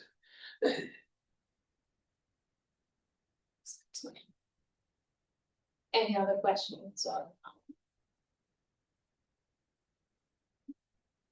Great. Thank you. Thank you. Next is 6BVI data platforms. First to present will be representatives for Locus. So an introduction about the data platform. So the FAO is looking to have a consultant on team to support the data needs of all the plans and studies that the MPO would conduct. So we have identified 2 of such data platforms, and they are here to give you an introduction of how the tool would help the MPO and give more details about the data platform itself. So we have Locus and we have Replica, the 2 data providing sources, and it's more so an opportunity for us to pick and choose which data platform we would want to support the MPO for our future efforts. Thanks, Varshini. Can you guys hear me? Yes. Okay. Hi, everyone. This is Moby Khan from Locus Data. I lead products over here. I want to thank you all for giving me the opportunity to present. Next slide, please. So just an introduction of what Locus is. We are a location intelligence company. We basically ingest different kinds of raw granular transportation data, and we create data products and applications that can be used for transportation modeling, planning, and analytics. And next slide. And we have worked with different clients over the last several years. So I just wanted to highlight some of the clients that we have worked with in the past over here. In the next slide, I highlight 3 of our data products that we think is going to be most valuable for Sarasota and Manatee MPOs. So the 3 ones that I've listed here is Locus Person, Locus Truck, and Locus Perform. I'll start off by saying that none of our data products are modeled or simulated data. These are actually raw collected data that we then process and transform to create expanded and validated metrics. So Locus Person provides expanded and validated origin destination person trips, and these are coming from cell phone data. The next one is Locus Truck. This is a similar data set, but focusing on truck travel movements. And we build this data set using truck telematics data. And then finally, Locus Perform provides network level mobility insights like speed, congestion, etc. And these are coming from connected vehicles, mostly navigation devices, highly granular, and you can also do OD movements using this data set as well. So these are the 3 different data products. Today, I will focus mostly on Locus Perform, and I have an interesting use case that I think all of you will find interesting. And to say a little bit about locus perform, the data is coming from TomTom, and the penetration rate is quite high in the 30% range. Next slide. This is a highly granular data set, so it allows us to do analytics on a calendar date level basis.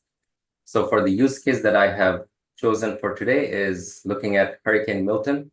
We wanted to see how people evacuated during the hurricane and what were the system performance, like where were the bottlenecks happening during this hurricane.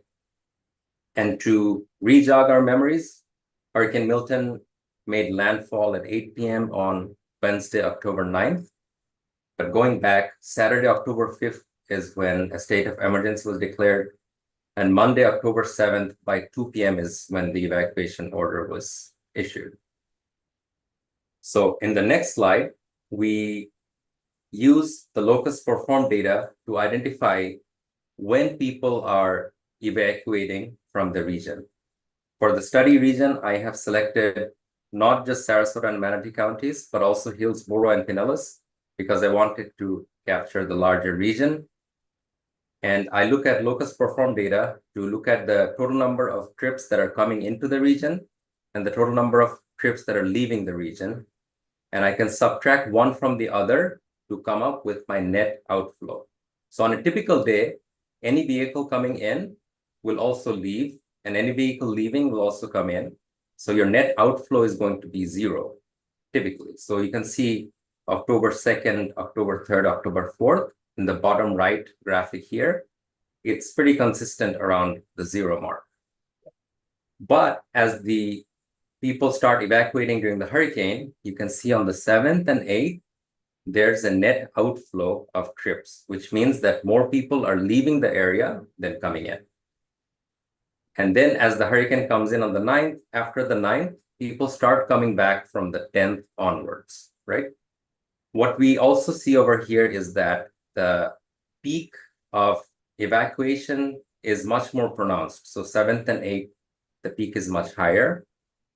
But when people start returning, it's a little bit more gradual. So we don't see that rush to come back as we see the rush to evacuate.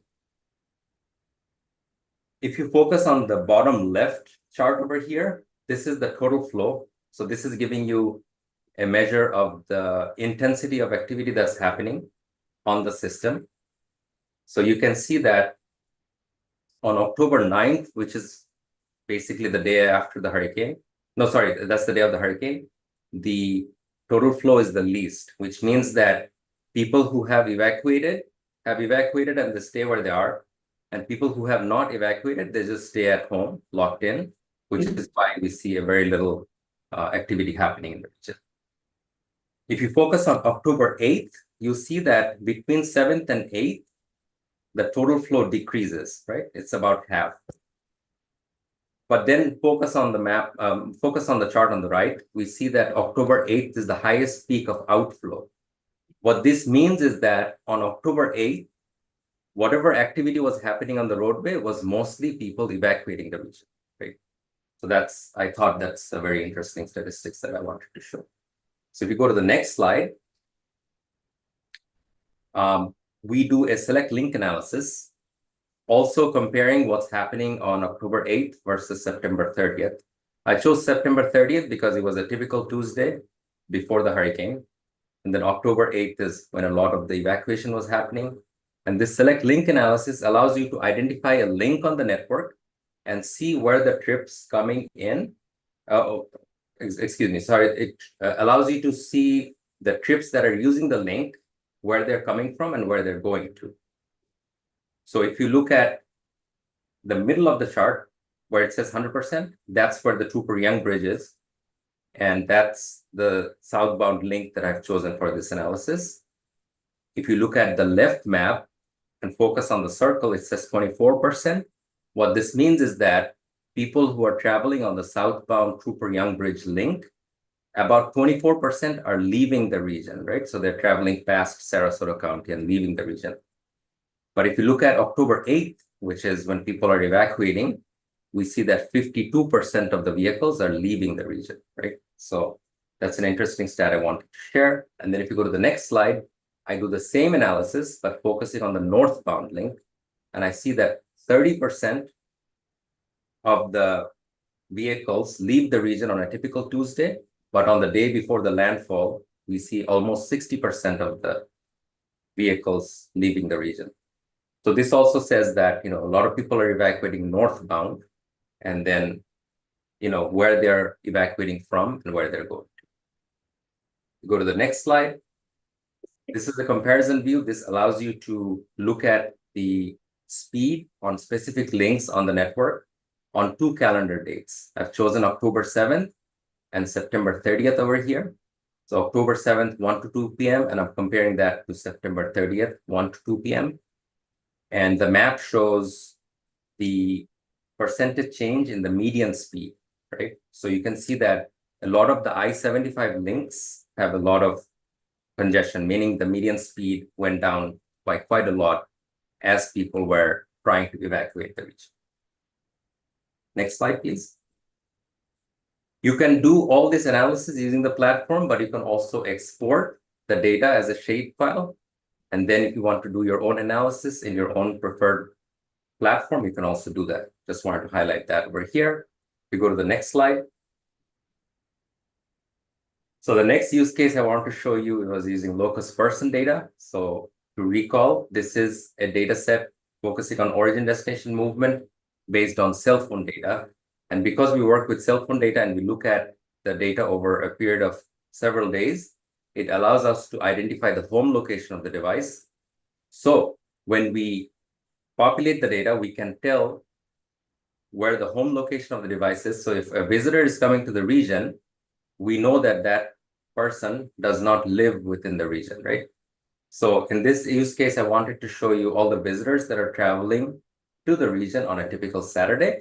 And you can see that a lot of the coastal cities light up, Tampa Airport lights up, and some of the downtown areas light up. So this is where people are visiting.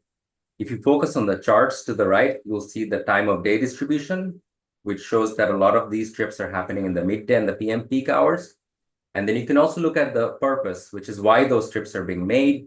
And you can see that 60% are other to other trips, meaning that both the origin and destination, none of those are home or work, right? And then 28% is home to home other, meaning that one end is home and the other end is other. So these are people leaving their home and maybe going to the beach. Next slide, please. This is another use case using locus person data. I wanted to show how we can use this data to do a transit market analysis. And this is, you can do this off the platform. You can upload a map layer.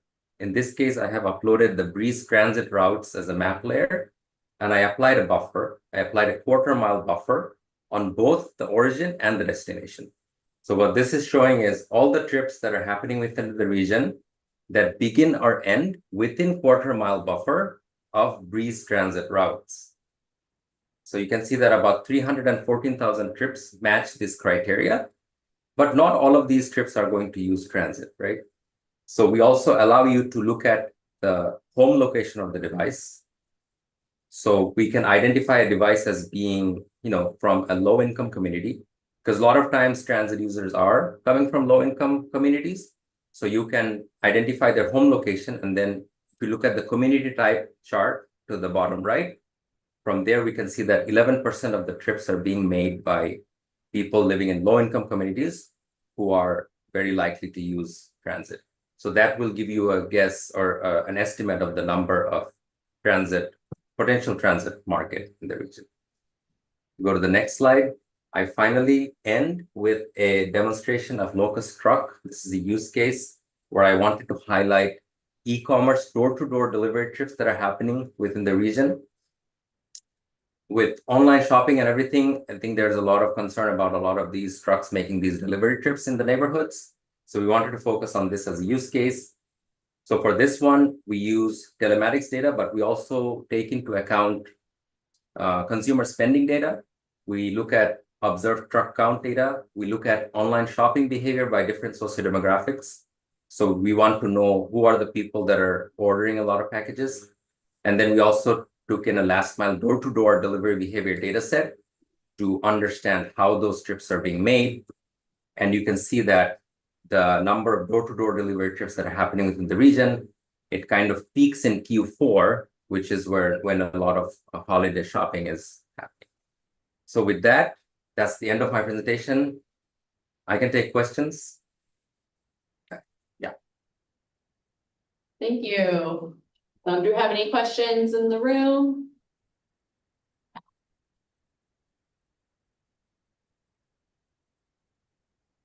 All right, looks like we don't have any questions at this point. So thank you very much. Yeah, thanks for the opportunity. I'll drop off. Thank you. Bye. Yep. Okay, and now we have representatives for Replica to present. Yeah, hi everybody. Thank you for having me. Hello, welcome. Hey, thank you. My name is Logan Mormando with Replica. I'm on our state and local government team here. I've had a handful of conversations with the MPO, Ryan and his team specifically. So yeah, thank you. I know this is like one of the last agenda items, so I'll try to be brief for you here. And please do feel free, any questions or anything, happy to dive deeper into any of this. But yeah, we can go ahead and start.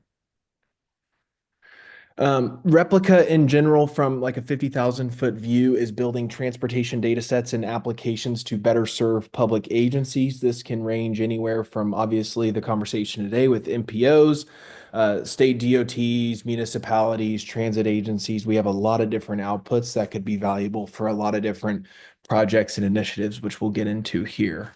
And you can go to the next slide. Perfect.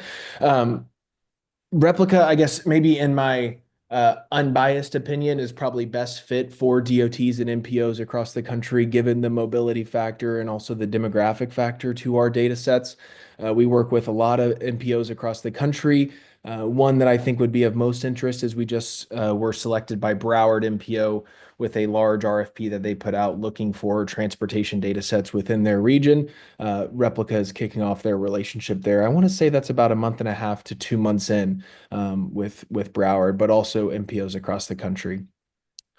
Replica is, once again, 50,000-foot view. I'm happy to share any documentation after this, but we're incorporating about 24 different data sets into our activity-based model. Once we have those modeled outputs, we're then validating and calibrating against ground truth and what's observed on the ground. So whether that be from counts that a consultant has, publicly available counts from like an FDOT or the MPO, Replica's taking that information and utilizing that for validation and calibration to also be on the same page of just how close and how accurate Replica data is. We view this as like a one-stop shop. I think today, especially, it feels like the mobility data world is getting more and more segmented of, okay, somebody is great at providing freight data, somebody is really good at providing private autos, and same goes for active modes and everything. Replica is trying to do the opposite of that. We aren't trying to specialize in one specific output. We want to be very good at all of these different outputs that are available to hopefully have this be like a one-stop shop kind of only data provider that the MPO would need. Top use cases for MPOs across the country listed below, and it's exciting to hear that a lot of these are what you guys have going on today, just being able to be in the meeting for a little bit. But model validation, we've had MPOs mainly on the support side. It's a rare case for Replica to actually come in and just say, hey, let's just have Replica be our TDM, although we would be more than happy to do so, but more so for support, augment, fill any gaps that maybe the current model would have today. Replica is great for. We have those core transportation metrics: AADT, VMT, hourly volumes, TMC, speeds, origin, destination. This can be at census standard geographies, custom geographies, really any granularity Replica can work with. And then also from a mode split perspective, we have private auto, commercial freight. I believe we are the only data provider providing updated active transportation metrics. So our most recent being spring of 2025 active modes, and that can be at the network level or like a custom geo census standard geography origin destination level for active modes. Equity filters is pretty unique. We could probably spend a whole hour just talking about Replica's kind of equitability analysis and demographics that we have associated, but Replica places these demographics in motion. So from census, household survey, we're understanding the population as it is today. And then given the pings that we're getting from different mobility data providers, we're attaching these demographics to these trip takers. So rather than saying, okay, the average household income in this census tract is X, so let's assume that all these trips fall into that bucket. We're actually taking that from the home location to say, okay, the average income of this neighborhood or this home location is X, and they're traveling to this destination on a given weekday. We can understand that these demographics are utilizing these roadways, this infrastructure within our region here. So certainly a unique way, and also able to get more granular in how we can provide sort of these demographics in motion, you could say. Scenario planning, Replica has always been great at providing existing conditions data, show us what happens typical weekday, typical weekend day at this corridor, within this region, within our broader area.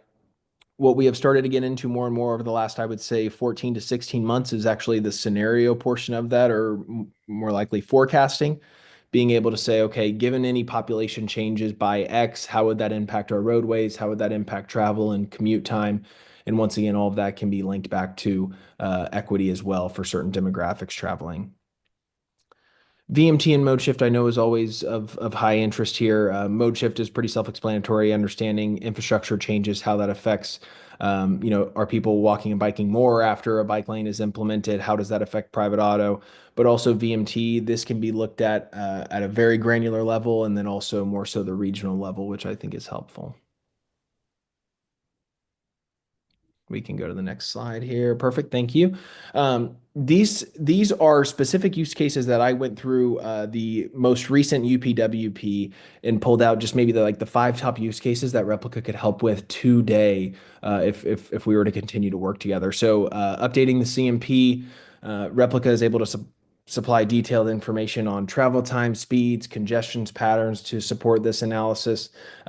This is all done through what I think is a fairly easy to use platform, but also we supply a lot of training on the tool as well. So don't think that maybe looking through these use cases, it's like a complex process to get to these answers. I think it's actually rather straightforward, and we have project templates and everything to get to this. So being able to jump into like a CMP project template, and it gives you the detailed information that you guys would be most interested in for that specific project. Active transportation plan. Once again, I talked a little bit about how Replica has these updated active modes, able to look at latent demand in a given area for infrastructure, able to look at who's walking and biking today. All of this, once again, can be tied back to equity, which I think is important for that third bullet. Once again, these demographics in motion, understand, okay, what are the commute times for our underserved communities? What corridors are they utilizing? Where do investments need to be distributed to better help their commute patterns? And then this is another one that we could probably talk for an hour on, but just the safety part of this. Replica actually has our existing conditions data, which can supply a lot of vulnerable road user information with the demographics, with the mode split, with the time of day travel. We can understand who the VRUs are out there. But also we've implemented driver event data. So being able to understand hard braking, rapid acceleration, distracted driving. A lot of MPOs, cities, especially with SS4A, have been utilizing this tool mainly to almost like a more proactive approach to safety rather than looking at where are crashes today. It's more so where are a lot of driver events happening that maybe there's not a lot of crashes today to where one could occur in the future. We also have capabilities on this to implement. I know Florida uses the Signal 4 analytics. We can implement that crash data into the tool here. So that can be another factor of what we identify as like a risky event on that corridor. So we could ingest that crash data and have it be all three of crash data, VRUs, and driver events on the corridor, which I think is probably the perfect scenario for any sort of like safety monitoring or safety studies there. Little bit with this last bullet, just on the transit side of things, Replica has transit data ridership. We have origin, destination, boarding, and lighting. And then we also ingest the transit lines as well. So we'd be able to show not only demographics of who's traveling, but also the trip characteristics for those transit trips.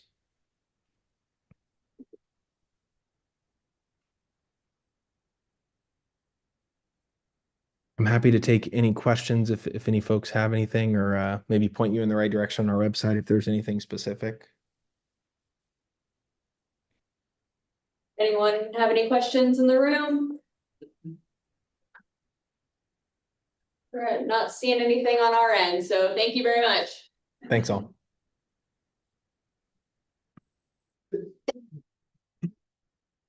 Okay, and now our last item, under presentations is 6BVII resiliency update, and Bartini Ranakunta of the MPO will present this. Perfect. We've almost got through the agenda and on time, so I'm gonna keep this item really quick. So this is more so a standing resiliency item since the TAC company was consolidated last year. We bring the resiliency item to the TAC, taking it as an opportunity to discuss resiliency further. So I'm gonna give you the MPO update or the MPO perspective on resiliency, and we can go once around the table and see if any jurisdictions have any updates on resilience. Okay, so like Nina mentioned in her presentation about the 2050 long-range transportation plan. So this LRTP has a strong emphasis on resiliency. We have a chapter dedicated to it. We have conducted two resiliency and vulnerability assessments in the last few years, and we also have a funding program dedicated to resiliency, the resiliency funding program. So the funding program takes a few projects from the tier 1 of the resiliency priority projects from the assessment, and we have funds associated to those projects. So it's not the funds that would be sufficient to fully implement those projects, but there is emphasis on those segments, and there's some amount of funds associated to those projects. So it's kind of a step forward to those projects. And the MPO is also conducting a watershed and transportation asset analysis later this year. And the study kind of focuses on the inundation, and with all the events that we had in past few years, we have seen how extremely it affected our transportation infrastructure. So this study kind of looks at the transportation infrastructure that is vulnerable for inland inundation. So the idea is to collaborate with the counties in the north, like Hillsborough and Pinellas. They have a flooding model that kind of spits out the network that is vulnerable for inundation. So it's taking inspiration from counties in the north and collaborating with Southwest Florida Water Management District, with Tampa Bay Resiliency Planning Council. So it's more like building a model that would give us an idea of how the future would look like and which infrastructure would be vulnerable for inundation. And we have identified a stakeholders group, which has people from the agencies that I just mentioned, and also from the environmental department of the counties and cities. We have reached out to them. We've drafted a scope and sent them the draft to review it, and we plan to meet with the stakeholder group before we finalize the draft. And the study will be kicked off by the end of this year. That is everything that the MPO is working on in terms of resiliency. And we are making sure that resiliency is being emphasized in all our plans and processes. Any questions? Thank you. The last item on our agenda is once around the table, and so we'll go ahead and do that for member comments. I don't have anything from City of Bradenton. I think there's one thing in general for the pedestrian fatalities at night. So there was a really good action that was listed of separating bike path from vehicular traffic and reducing speeds and collision points. I think one thing, and I don't know if it'd be for this committee to look at, but looking at how late our transit runs, and are we supporting both the drivers and the pedestrians when we know these fatalities are happening, or is the transit service being cut off? And then also looking at the legacy trail hours, so that technically closes at sunset, which I was reminded of a few weeks ago by a very nice Sarasota County sheriff. And so the routes for me to take, other than the legacy trail, were the high injury network, which, thanks to the work of the MPO, they have, Fruitville's listed on the high injury network. Sarasota County has their high injury network, which, Bay Vista would have been one of my other alternatives. So we have this beautiful, lovely separated path. And if it's not available, we're seeing some of the impacts from that. And so kind of seeing what our options are there. Thank you. Nothing. We are working with the work program, trying to get a draft tentative out for 26 through 31. So we've been busy with that. As you can see, we've also been busy with the tip, trying to make sure everything is squared up. So yes, we've been keeping busy with reduced funds. Yeah. Nothing.